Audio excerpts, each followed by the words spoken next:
Hello, everybody. Welcome to the 17th episode of the Manor Podcast.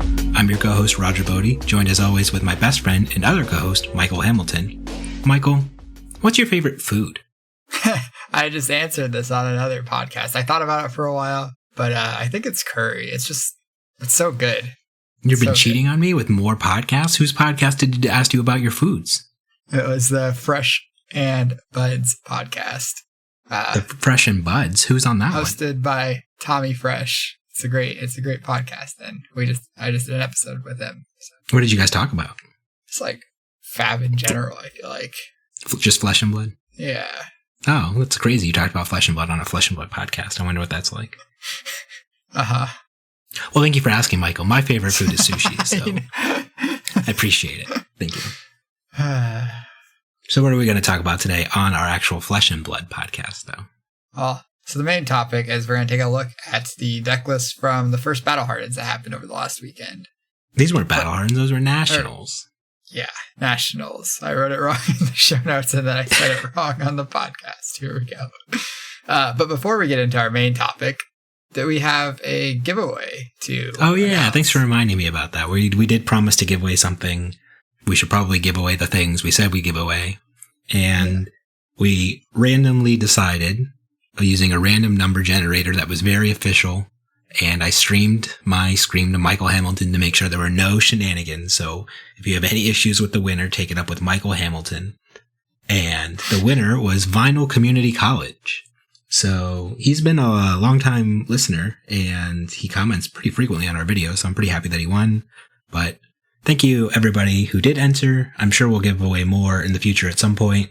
But thank you very much for commenting and the emails. They were really nice. It was really nice to hear from everybody. Yeah, it was really nice. And congratulations to Vinyl Community College on winning some nice Manor podcast sleeves.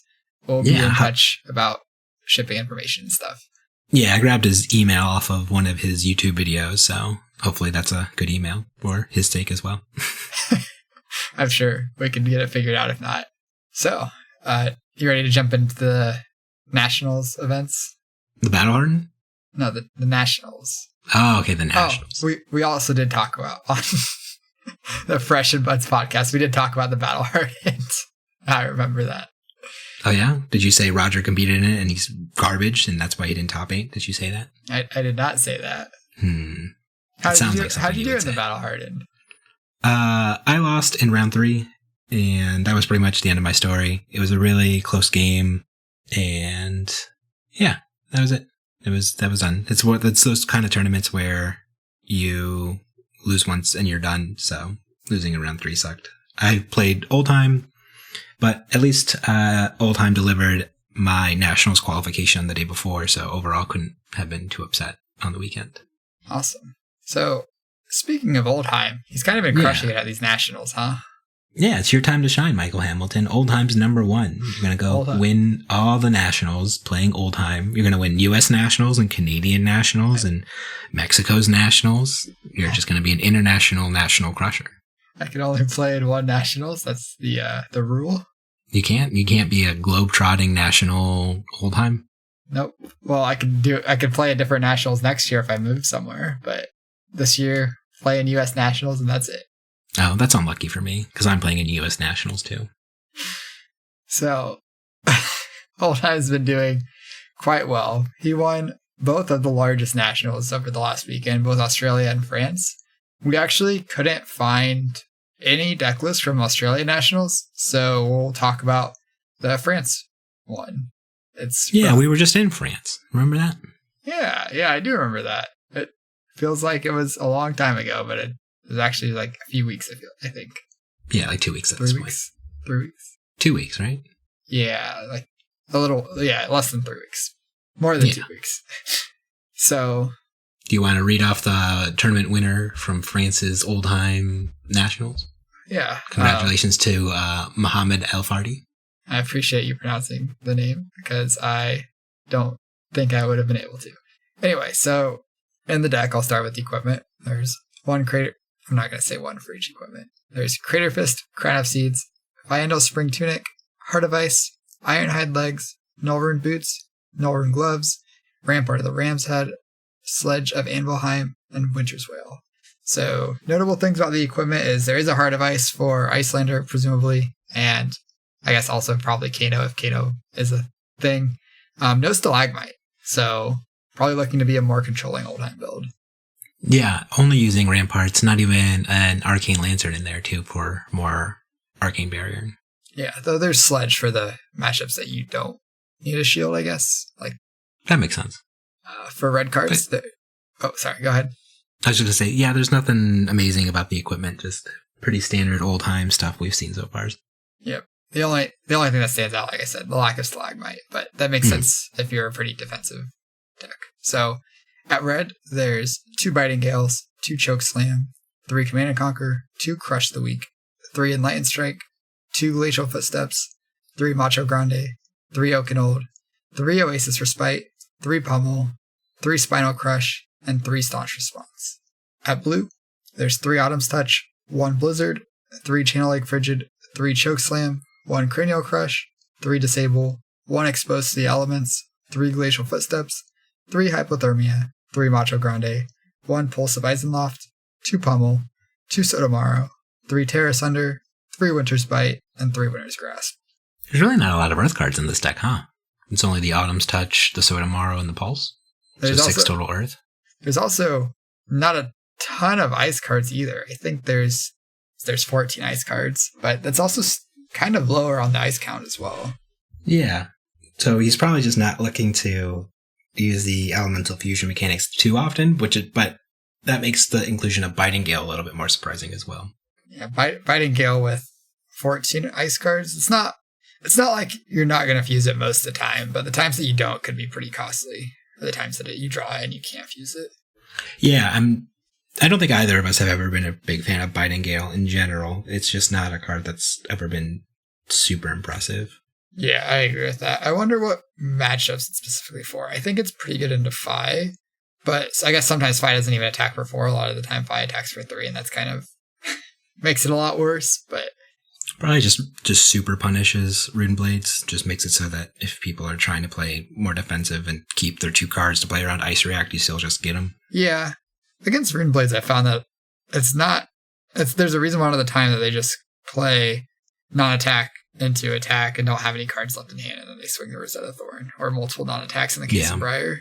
But it's nice that Enlightened Strike's been making a comeback. Those go-again attacks, really important against Dromai. Yeah, you have to be able to kill a dragon or pressure her and kill a dragon, or just pressure her more. It is really nice. Yeah, there's no copies of Rousing Engines or Zealous Belting, though, so it's just the 3 E-Strikes for go again. Mm-hmm. E-Strike's also just like a pretty powerful card in Oldheim with the ability to draw a card on it. You can basically turn a 2-card hand into 5 damage in an arsenal, which is a very good rate. And you don't really care what you arsenal because of Crown of Seeds.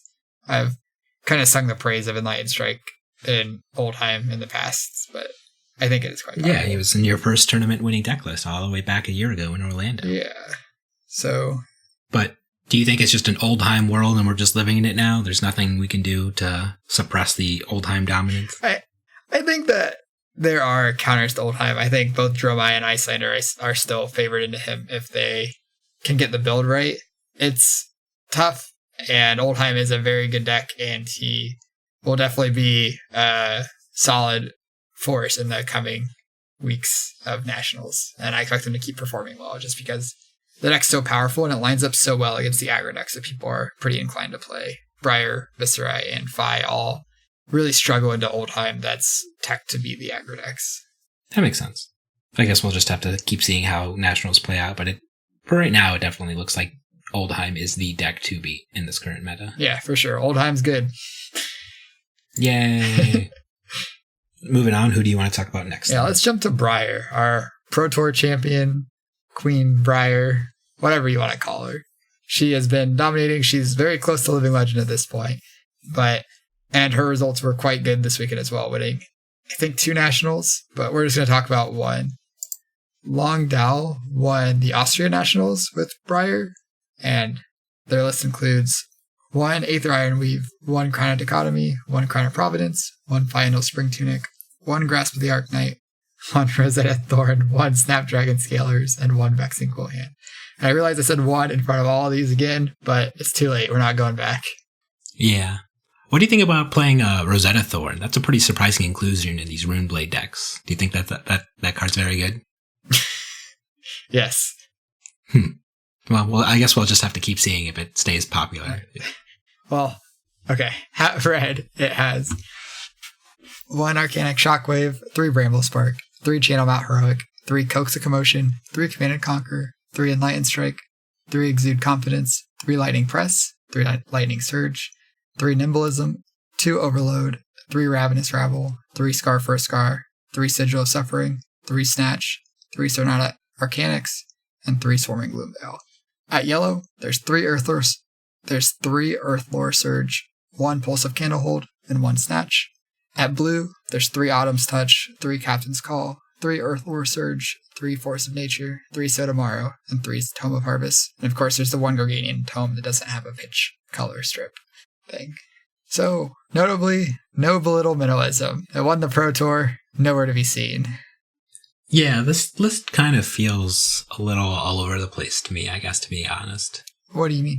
There's just a lot going on between the 1 Arcanic Shockwave, the 1 Yellow Snatch. Captain's Call, I don't think has seen a lot of play, and Briar up until this point, but it makes sense. 3 Sigil of Suffering is an interesting inclusion, just because that card also has not seen super a lot of play. And then playing the 3 Lightning Surge, which is a card that's waned back and forth in popularity. So I guess that's what I meant, where there's just a lot of small tweaks to this deck that kind of make it feel unique to me, just looking at it from like a 1,000-foot perspective. You said 3 Lightning Surge. I think that's almost always included. Lightning Press. Okay. 3 Lightning Press. Lightning Surge, yes. The 0 for 4 go again Arsenal card. Yeah, that one's stock. Sorry, I meant Lightning Press. I see. Yeah, and then I know you love this combination of Sonata Arcanics plus instants in your deck. So it has plus defense reactions. Yeah. You specifically call out the cards that are not attacks or non-attacks in the 3 Sonata deck. So that's kind of a rough combination. I wonder if there are specific matchups that you cite out the Sonata for, including these cards. No, you always play them, and then you're just always lucky. Yeah. All right. Easy. Sonata never misses if you're lucky, right? You say Sonata never misses? Yeah, Sonata never misses when you're lucky. If you're a lucky person, you should 100% play Sonata Arcanics every chance you get, because you'll never miss because you're lucky. I don't think... Okay. That's why I can't play Sonata Arcanics. I'm always walking under ladders and breaking mirrors and running across black cats. It's just one thing after another. Mm-hmm. So, Yellow Earthlore Surge is kind of a weird... Not exactly the pitch strip I've seen. I've seen it in both red and blue before, but they went with... I guess they went with blue and yellow in this deck. That makes sense. It's a strong earth card if you're just looking for earth cards that do pump attack things. Mm-hmm. And if you're looking to try to keep your channel around for 2 turns, it's a pretty, it's still, you can still pitch it for 2 resources, which is a lot better than pitching your earth card. Makes sense. Anything else notable about this list before we move on? Not that I can see. I think it just looks like regular old Briar things doing non-attacks and attacks put together. So it looks like AB2, which is about normal, I think. And the attacks and non-attacks look pretty typical. Nothing really super outside the norm, outside of the Yellow Earthlore Surges, which seem like a pretty smart inclusion to me, based on what we were talking about earlier. So it makes a lot of sense. That definitely makes a lot of sense. What do you think Briar's place in the metagame is going forward? Since she struggles so much into Oldhim, which is the most popular deck, or at least one of the most popular decks, do you think we'll continue to see Briar performing so well? Yeah. Aggressive decks will always be popular. People always like playing aggressive decks. Oldhim's a hard deck to play, very, well, for lack of a better word, fatiguing to play over the course of a long tournament on the pilot. A lot of your matches go to time or turns. There's just a lot of hard decisions you have to make over the course of those games. So I don't think he'll ever become the most popular deck, even if he was necessarily the best deck. So I think for those reasons, you'll still see other decks performing well in this meta. All right, that makes sense. So So this next deck is pretty spicy, I'd say. Reinar actually took down a national championship in the hands of Nitya. Nitya? You wanted the last name too? Kalai. Cool. And in this Reinar deck, they had Crown of Providence, Fyendal Spring Tunic, Gambler's Glove, 2 Mandible Claws, Nullrun Gloves, Romping Club, Scabskin Leathers, Skull Crushers, and Skullhorn. I'm going to be honest with you, I don't actually know what all these equipment are. Really? Which one don't you know? Skull Crushers. That's the one where if you roll a 5 or a 6, all of your brute attacks get +1 for the turn. If you roll a 1, they instantly break Battle Worn 1. Okay, yeah, that's right. I pulled it up. I think that's the only one I didn't know. Skullhorn's just the AB2 hat, so yeah. Yeah. I only know about it because I played against Alevia on Talishar a million times over the past week, and some of them would play that card, yeah. Okay. I'm curious what the reasoning for including both Skull Crushers and Gambler's Gloves are. I'm assuming that some matchups you want one and some you want the other, but I'm definitely not a Reinar expert, so it'd be interesting to hear the reasoning for this. I think it just depends on how often you think you're going to need to block in the matchup. So against the Guardians, if you want just the extra block on your equipment to help try to defend a key dominate attack on a turn, that's usually where you want those. Plus the extra damage helps you, push through, damage against them. So that's why I think it's played there. Sure, that makes sense. It does block for 1, whereas the Gambler's Gloves don't block at all. Okay. Yeah, they don't do anything. At red, there's 2 Alpha Rampage, 3 Barraging Beatdown, 2 Cadaverous Contraband, 2 Command and Conquer. Cadaverous? Okay, Cadaverous Contraband.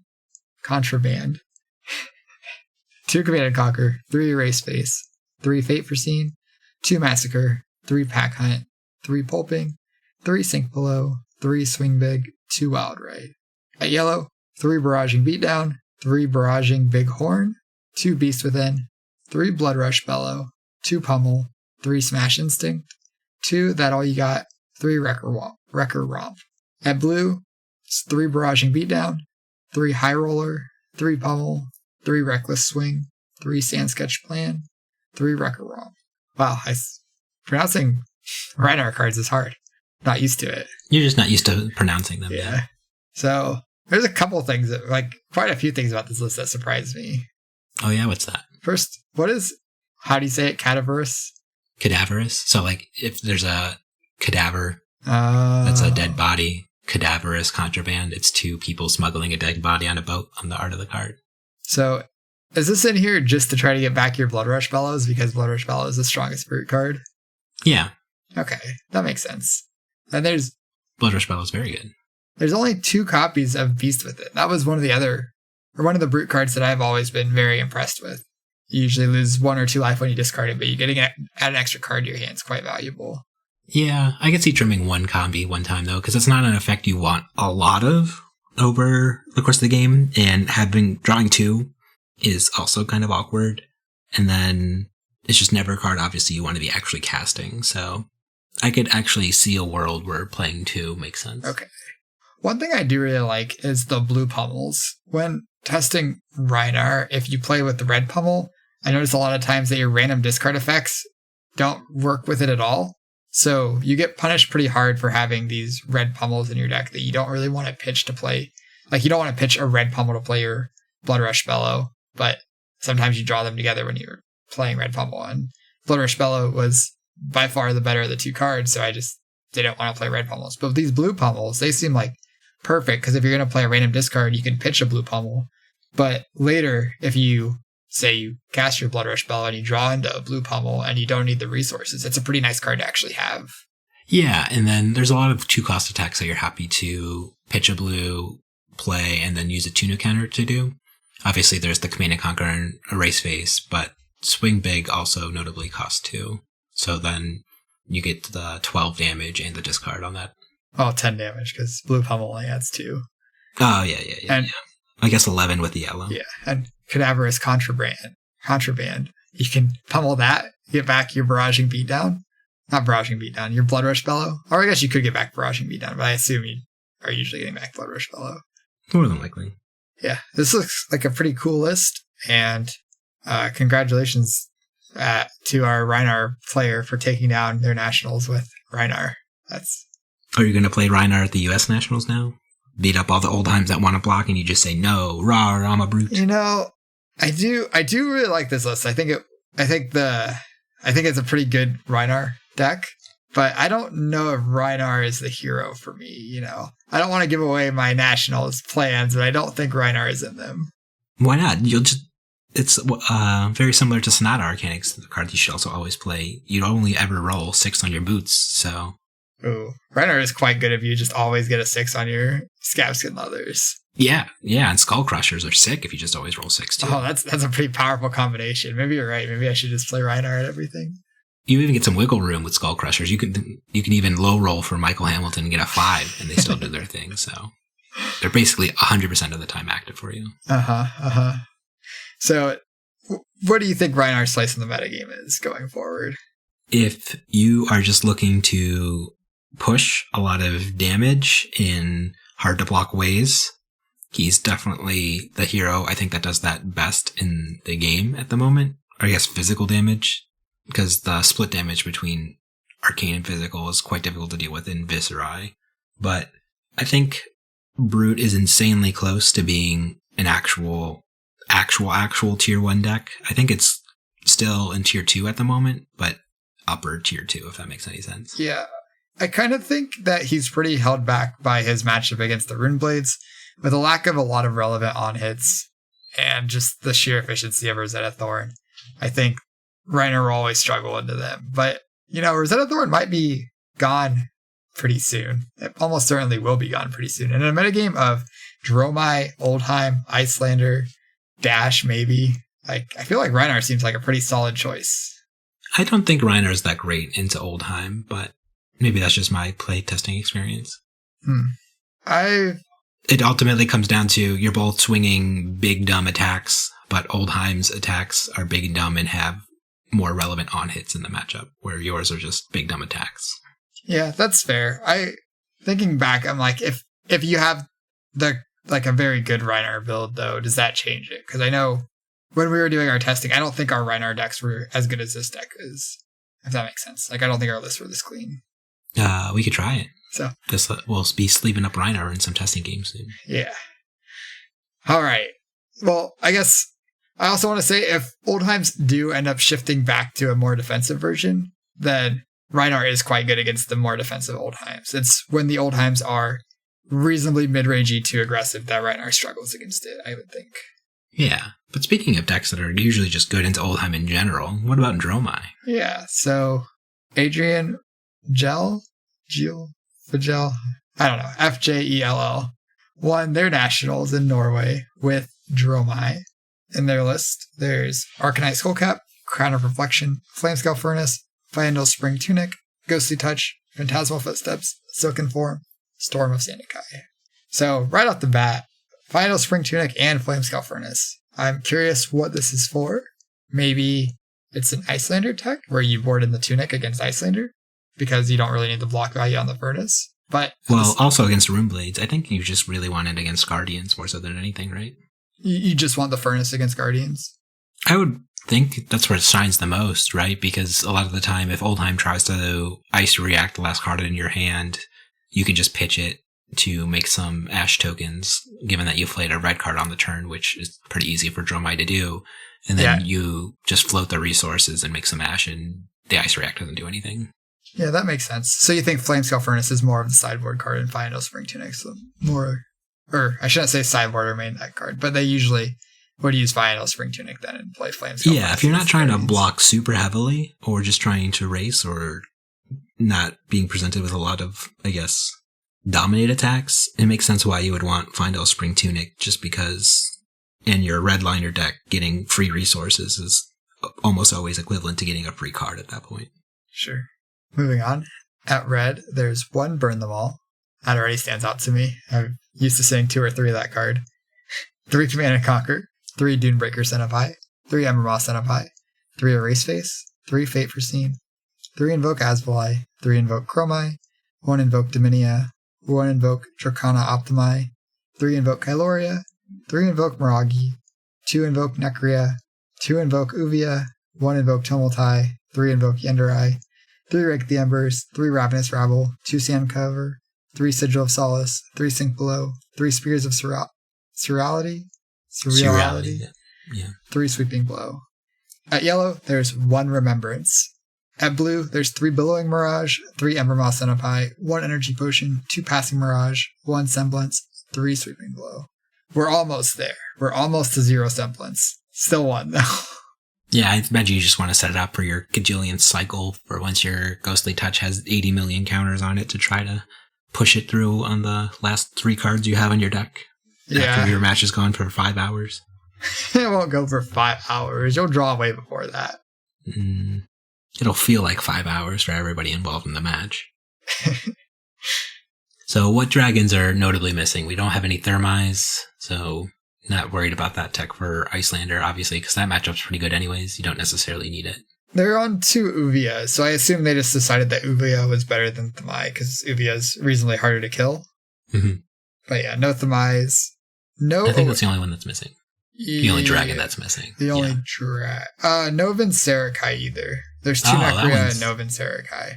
Yeah, that one's interesting too, because Vinceracai's been one that's like actually pretty annoying to deal with sometimes. But yeah, I've heard a lot of praise for Vincerakai, where it went from being like a card that I definitely very much underrated at the start of the format to a card that just like kind of grew and rose up in my rankings by quite a bit. Yeah, just a free 9 damage every turn if it doesn't get popped or their opponent doesn't kill it. Like that's a lot of damage for free every turn. Yeah, 9 is a lot. And the 1 health breakpoint is actually quite good against a lot of CC heroes. Like in draft, the 1 health is kind of vulnerable to both Fi and Icelander, both having 1 damage ways to get rid of it. In CC, it's a lot less common to just have something that does 1 damage in your deck. Yeah, Rune Chance, but those can't target a Vincerakai. Oh, the Viserai matchup's already tough. Imagine if you could just direct your Rune Chants however you wanted at the dragons. That would be pretty sick. There's 1 Remembrance. I assume that the Oldhim matchup is still tough to play and maybe just shuffling in your Chromais or your big dragons again. Or you burn them all or whatever, yeah. Yeah. Oh yeah, 1 Burn Them All. That's very surprising to me. Someone put that card quite high in their their card rankings. Yeah, and that card's very good. It's definitely grown in my opinion as well. So yeah, but if your plan is just kind of like play an early mid game, sacrifice it before, just get some value out of it, and then remember to sit back in with some couple key dragons, I could see that plan being a strategy sometimes.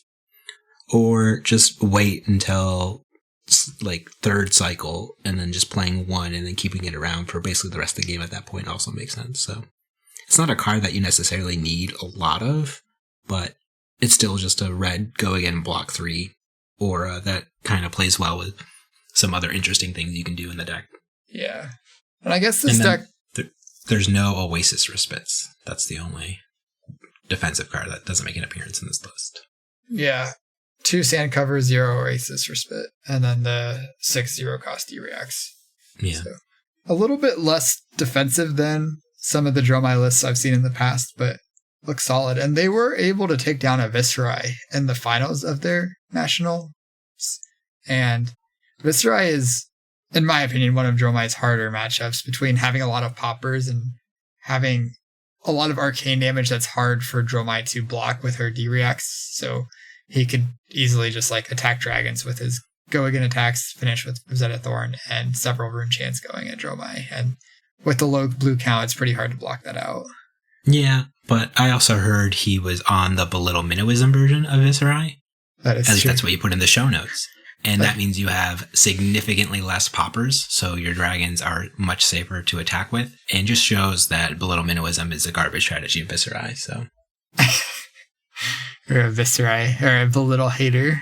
And a kind of a Viserai hater now. You're like, no, Sonata, please. I mean, I like the Runeblades, I just don't like Sonata, and I don't like Belittle Minnowism. I like Matt Falks. I like the Runeblades. I think I like whoever piloted that Viserai Belittle person in the finals of this Nationals. I'm sure they're a wonderful person with many amazing redeeming qualities. Just Belittle Minoism is just not a good strategy. All right.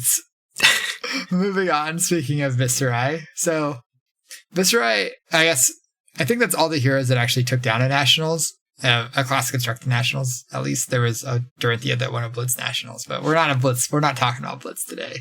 So Viserai didn't actually take down any events himself, but he put up a reasonable amount of results, and we're going to talk about Mark Alexander's 5th place list of France Nationals.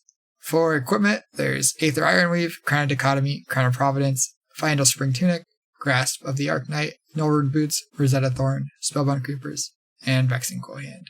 At red, 2 Amplify the Arc Knight, 3 Command and Conquer, 3 Meet and Greet, 3 Mordred Tide, 3 Rattlebones, 3 Read the Runes, 3 Rebel and Runeblood, 2 Rune Flash, 3 Runeblood Incantation, 2 Runic Reclamation, 3 Shrill of Skullform, 3 Sink Below, 3 Spellblade Strike, 3 Swarming Loomveil. At yellow, 3 Mauvrin Skies. At blue, 3 Become the Arc Knight, 3 Lead the Charge, 3 Mauvrin Skies, 2 Meet and Greet, 3 Shrill of Skullform, 3 Spellblade Strike, 2 This Round's on Me, and 3 Vexing Malice. And then there's 1 Gorganian Tome. So I think the first thing every Viserai player has to ask themselves when sleeving up the deck is, what is this deck doing better than Briar? Well, it's cutting Sonata Arcanics. Huge fan of that. Good job. So what does Viserai do better than Briar? Probably a little more consistent with Mob into Shrill on many turns. Blocks better. You have more block 3s. Mm-hmm. I think Viserai is less reliant on 4 and 5 card hands than Briar is. Viserai is pretty happy to play a 3 card hand of a blue and Mauve Skies and Shrill is a very good hand. Also, blue and what's the card called? Rattlebones is another hand that's quite good if you have a Swarming Loomveil in your discard pile. And then Viserai also scales very well as his hands are bigger, but he can function pretty reasonably off 2 and 3 card hands. What's interesting to me is that there's 3 copies of Read the Runes in this list too. I think that's also a hedge to the Guardians, where you can be forced to block with a lot of fight cards in your hand, and then you just kind of float this 3 arcane damage to try to overwhelm them on a future turn. Yeah, Read the Runes is quite good into Oldheim, because you block with 3 cards, you play Read the Runes, and then sometimes Oldheim just has hands where he can't effectively use his whole hand on offense, because especially in the decks that are built more defensively or reasonably defensively, and even in the more offensive ones, Oldheim's not really a deck that's like, let me keep my 4 card hand. He really thrives on 1, 2, 3 card hands where he can play one powerful effect, an arsenal card, or just swing his hammer. And he doesn't really get any more efficient as you add more cards to his hand. Well, Oak and Old blue, and then Earth and Ice is a 4 card hand that he's usually trying to protect or get to at some point in the game, but yeah. Yeah, that's one of the few hands that sometimes you don't really want to block with because it's just so powerful to fuse Oak and Old. But you can even still do that with a 3 card hand if one of them's Pulse, and that's like the best Oak and Old hand. Well, yeah, that's the dream. Mm-hmm. Mm-hmm. Yeah, but overall, I just feel like Viserai is kind of like the jack of all trades, master of none, where similar to Dash, maybe you have a higher win percentage where you're just taking like a 40 to 50% win rate across the board, and then just hoping to outplay your opponents on the day. Yeah, makes sense. I am happy that this round's on me's picking up more steam, though. The card's sweet. Blue block 3, draws a card. Yeah, punishes go wide decks. Blue Sift hasn't been seen in a while, I feel like. It's kind of been replaced with This Round's on Me, because I think This Round's on Me is just the more powerful card. Yeah. And they're both blue block 3s. So the most common play pattern with it is when you're going first, you can play it and then like attack with them a few times. And they have 5 cards, but if they don't block, they're just taking a bunch of damage. And then if they do block, then they don't get any bonuses from This Round's on Me, and they also have all their attacks reduced by 1. So if you're going first, This Round's on Me is great. Well, you almost always want to go first on Viserai anyways to activate your Grasp and filter your hand and set up some cards anyways. And build up some rune chance. Yeah. Sweet. Still playing Lead the Charge, even though Prism's gone. I guess it just works really well with Shrill, and you can use it with Rattlebones, Command and Conquer. There's a reasonable amount of 2-cost things happening. Yeah, and you also played against the Guardians to play around Blizzard or Hypothermia. Sure. Yeah, that makes sense. All right. I guess I didn't ask this about Dromai, but I'm going to bring the question back because I think it's a good question. Where do you see Viserai going in the format? Do you think that there's still space for him when Briar's around? Because you were asking, what does Viserai do better than Briar? Yeah, but that's more of a meme question I like to ask now. Okay. I think, like I said, I think Viserai's fine. He's not amazing.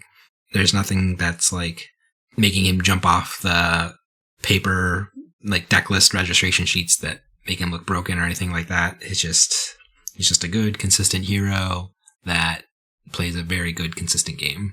Okay. Makes sense.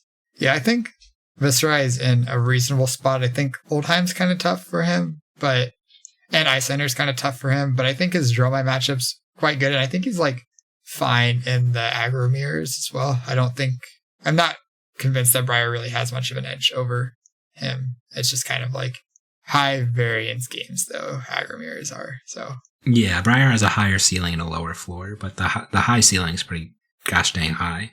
Yeah, but Viserai's best turns are also very, very powerful. Five card hands with Mordred Tide and Revel and Rune Blood do a lot of damage.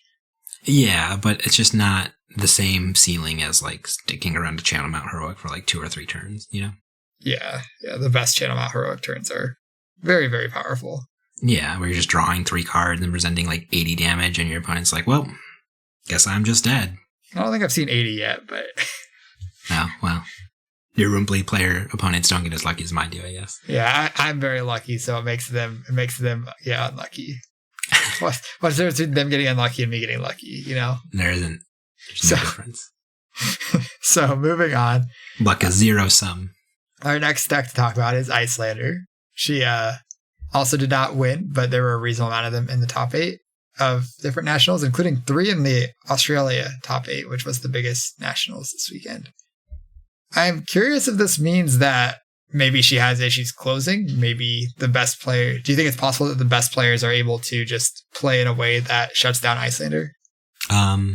Maybe. She's also a very difficult hero to play in and of herself. Similar to what I said about Oldheim, where she's very taxing and has a lot of games that go very long across the day. So they're getting fatigued then by the semifinals or the finals. They're just out of it because they're like, playing Icelander all day. And like you're playing, it's even harder than Oldheim because Oldheim at least like gets to just shut off his brain during his opponent's turns most of the time and just block. Whereas Icelander's like, I gotta break out my TI-84 graphing calculator and figure out how many turn cycles I can push my 30 damage for my setup before the game closes, and what's my average damage output across my 2 turn cycles, you know? Yeah, that makes a lot of sense. So, we're going to talk about Yongsun Ui's, I hope I pronounced that right, 3rd place in France deck. They played Alluvian Constellus, Coronet Peak, Final Spring Tunic, Ironhide Gauntlet, Metacarpus Node, Stormstriders, and Waning Moon. I think this is a pretty typical equipment package. It has Ironhide Gauntlet and Metacarpus Nodes if you want the AB or not. It has Tunic and Alluvian, where Alluvian is great against Viserai and the Wizard Mirrors because it just generates you free resources. And then Stormstriders, of course, and Coronet Peak is the go-to hat for Icelander as well. Yep, definitely makes sense. At red, there's 2 Aether Hail, 3 Aether Icevein, 3 Command and Conquer, 3 Fate Foreseen, 3 Freezing Point, 3 Ice Bolt, 3 Ice and Howl Weather Vane, 3 Oasis Respite, 3 Sigil of Permafrost, 3 Sink Below. At yellow, 3 Aether Icevein. At blue, 3 Aether Hail, 2 Amulet of Ice, 3 Arctic Incarceration, 2 Blizzard. Wait, this can't be right. It has 2 Blizzard and then 3 Blizzard. There must be something wrong with this list. They can't play 5 Blizzard. That's too many Blizzards. I don't know what that card is, but I'm going to move on. 3 Channel Lake Frigid, 3 Cold Snap, 2 Energy Potion, 3 Frost Hex, 3 Frosting, 3 Hypothermia, 3 Ice Bolt, 3 Ice Eternal, 3 Insidious Chill, and 3 Winter's Bite. So one thing I'm noticing is it has 3 red Aether Ice Vein, 3 yellow Aether Ice Vein, and unless those Blizzards are supposed to be Aether Ice Veins, there's no blue Aether Ice Veins. They're probably supposed to be Aether Ice Veins. That would make a lot of sense. I didn't No, Eisenhower Weathervane had Go again. Okay. This whole time, even in limited, I just never registered those two cards at the bottom of because I just know it's not good in limited. I just thought it was actually unplayable because it didn't have Go again. I was always like, how are you supposed to make this card work? It doesn't, you have to like somehow instant speed out another card to fuse through jumping through some kind of wizard hoop. But how do you make it work? Now I see it as Go again. And I'm like, this card's probably a little bit better. It's just, it's actually not strictly unplayable. It's just like not great. So I learned something by looking at this list. So thank you. Yeah. If you have freezing points or Ice Eternals in your limited deck, it's a card that you could consider playing. Yeah. I might consider playing it now one day, maybe. Maybe when you draft Icelander with 2 freezing points, 2 Ice Eternals. I'm sure this is a card you'll be playing a lot in Icelander as you're the 16th Icelander draft in your draft pod. It's also a rare, so even if I wanted it, it's pretty hard to find, you know? Yeah. Which I do not. I do not want this card usually. In Constructed, on the other hand, it does have 6 cards that it combos pretty well with. It's still a red card that blocks for 2, and it can be kind of hard to use it if you don't have one of the 2 cards that combos quite well with it. But it's not the worst thing. And I imagine it's here for specifically against Oldhim, where you like set up the combo where you play this twice plus a freezing point, or you play this twice plus a Ice Eternal, and you just make a bunch of frostbites and deal a bunch of damage. I just wonder how relevant the Go again but conditional frostbites are compared to just playing Arctic Incarceration in red. You get 1 less frostbite, but you always get your frostbites, where this one costs a resource and you need to have the ice fusion effect for 1 extra frostbite at the end of the day. I imagine what you're trying to do with it is trying to set up that really, really, really, really big Ice Eternal. And if your opponent tries to pop the frostbites, you can say, in response to the frostbites popping, I'm going to play my Ice Eternal, and you still take arcane damage for these frostbites that are still on the battlefield, even though you popped them. They haven't fully popped because this game is good. Do you not like that interaction? I think it's along. I feel similarly about it as I do the Spectrum mechanic, as it's clunky, unintuitive, and it's something that I feel strictly punishes newer or less skilled players in a way that is probably pretty frustrating for them. I get it. I don't think once you get it, I don't think it's nearly as bad as the Spectrum mechanic. I just think that the very first time you ever have to like explain that to somebody in a tournament setting, if they're not aware of it, is just awkward. And it's going to lead to a lot of judge calls, I'm sure. Mm-hmm. That makes sense. I think if frostbites were somehow not a triggered ability and they just like disappeared when you paid the cost, I think that would be fine, but I don't know how they would make that work in the rules, if that makes sense. You need a split second keyword. Like when you play or activated cards and activated abilities cost 1 more. When you play a card or activated ability, destroy the frostbite, this cannot be responded to or something. Well, yeah. Destroy this with destroy this with split second, or whatever the Flesh and Blood. Well, for those who don't know, in Magic the Gathering, there's a mechanic called split second, where there are normally priority windows in the game where you can respond to cards, much like in Flesh and Blood, but cards with split second cannot be responded to unless you also had a card with split second, but there's only like 10 cards in the game that have this keyword. So they're basically cards that can't be responded to. And they led to really weird interactions when they did happen, but I felt that they ultimately were a pretty unique and interesting idea that I think could be explored in Flesh and Blood one day. Yeah, makes sense. The other thing interesting about this list is it has 3 Sigil of Permafrost as well as 3 Eisenhower Weathervane. I have heard like there's kind of like discussion about which one you should play, and they're like, what if we just play both? And I assume that they trim the sigils and the matchups they bring in the Eisenhower Weathervanes because they're both kind of reliant on the same cards, and they're both kind of clunky if you don't have those cards that they're good with. But yeah, but it's interesting because like if you're trying to combo, both cards seem good. Mm-hmm. Just because Sigil, for getting to the combo, you need the defense reaction sometimes. And then obviously Eisenhower's the better card for actually comboing. So maybe they just felt that Eisenhower was the better combo card overall, and they cut Sigil in that matchup, and then they play the Sigils against the aggro decks where creating the Frostbites can really hamper their turns. Yeah, that makes sense to me. But Icelander's a cool hero. Like I said, very difficult to play. There's definitely no free wins in Icelander, which is something that's interesting about the deck, in my opinion. Where you think, like, oh, I'm just going to dunk on all the Rune Blades in Fi because they just aren't going to be able to deal with my disruption. But in classic constructed decks, they're actually pretty resilient and hard to disrupt consistently across a lot of turn cycles. And there just be times where she just doesn't have those disruptive effects just quite naturally over the course of the game. And if the aggressive decks can have their big pop-off turn when she stumbles on those turns, she can get really punished really hard. And that's why she doesn't ultimately have those free wins, and is just a hero that's, I think, very difficult to play on the whole. Yeah, and she doesn't close out games very quickly, so they have a little bit of time to like draw into that setup, get their big pop-off turn, and really force her to have the interaction for that turn. Yeah. All right.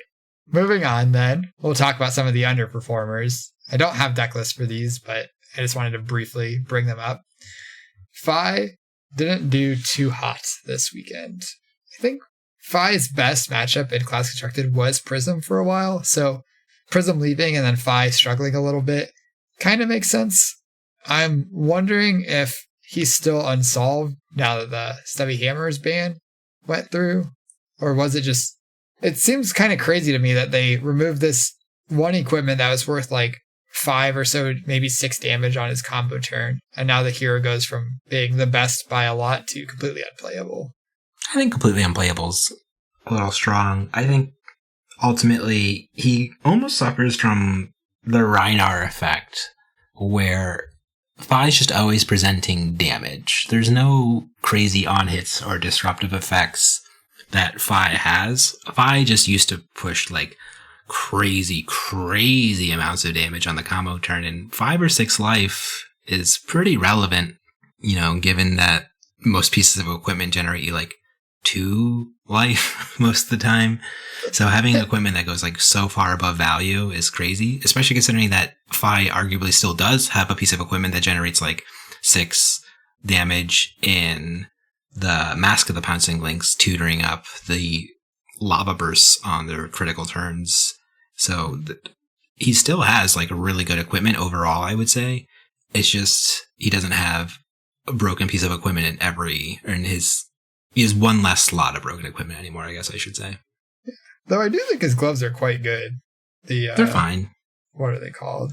Tiger Stripe Shuko? Yeah, Tiger Stripe Shuko. I think those gloves are actually quite good. They're worth 3 block over the course of the game, and it's not uncommon to play 2 attacks with 2 or less power in the same They're worth 2 block? Yeah, they're 2 block. You said 3 block. Oh, they're 2 block, sorry. Yeah. I was like, I didn't think they blocked for 3. Maybe that card's better than I thought. 2 block. That's... If you trigger it 2 times over the course of the game, you're getting 4 points of value out of your gloves. It's no Grasp of the Arknight or it's no Stubby Hammers, but still quite strong. I think the problem with it is that those points of damage are attached to inherently, mopey attacks, because they have to have this 2 or less base power most of the time. And so, like, if your Phoenix of Flame attacks for 1 or your Phoenix Flame attacks for 2, is there really a meaningful difference if your opponent decides to block that? Well, a lot of the time it's your Phoenix Flame attacks for 1 and then your Lava Burst attacks for 6 instead of 5. Sure. That's where it's at its best, but I'm just saying on like the average turn cycle, like what is it really doing? Sure. But yeah, Fi's fine, and I can definitely attest that Fi dunked on Prism pretty well. It definitely terrorized me over my Prism lifespan, and I'm glad I don't have to deal with that anymore. And now, if I switch to these Ice Heroes, I can beat up the Fi's.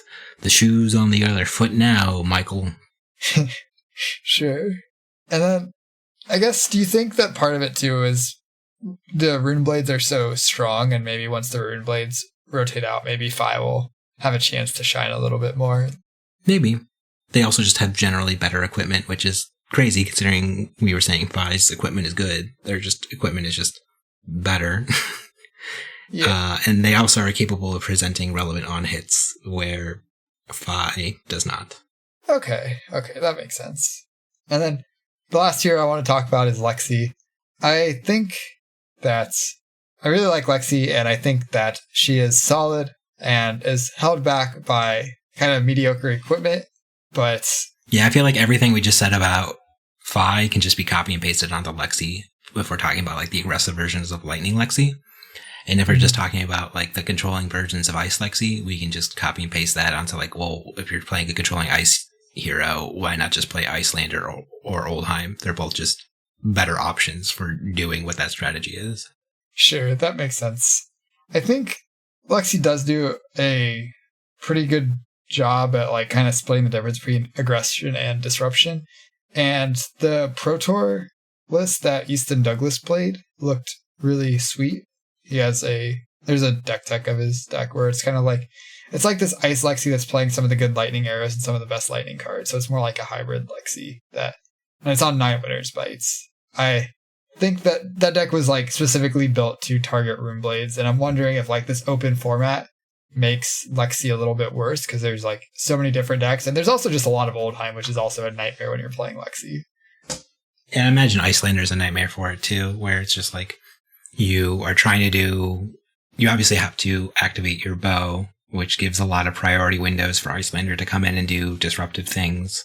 And then obviously your disruption is not always super relevant to what Icelander is trying to do. Like fatigue shot against Icelander does actual nothing. So, and that's just like the first example that popped into my mind. So I don't know. Yeah, that makes sense. All right. That about wraps it up for heroes. Is there anyone that you wanted to talk about that I didn't mention? No, I think we have a pretty good understanding of the meta as a whole. Obviously, there's some other fringe heroes. I think the meta's kind of open, or it's more open now than it's been at any time in the past. It's just there's still just always going to be decks that are the best at what they do and just keep the other less powerful heroes at bay. Any final thoughts from the great Michael Hamilton, though? Can't believe we're not talking about Dash at all, but I'm good. Dash sucks. Move on. It's fine. Okay, everybody. Right. Well, thank you very much for listening. I really appreciate it. Let us know if you think we're overlooking a critical hero that's the missing puzzle piece of the format in the comments. And the next time you're playing at Nationals or even at your local armory, always remember, mind your manners. Thanks for listening.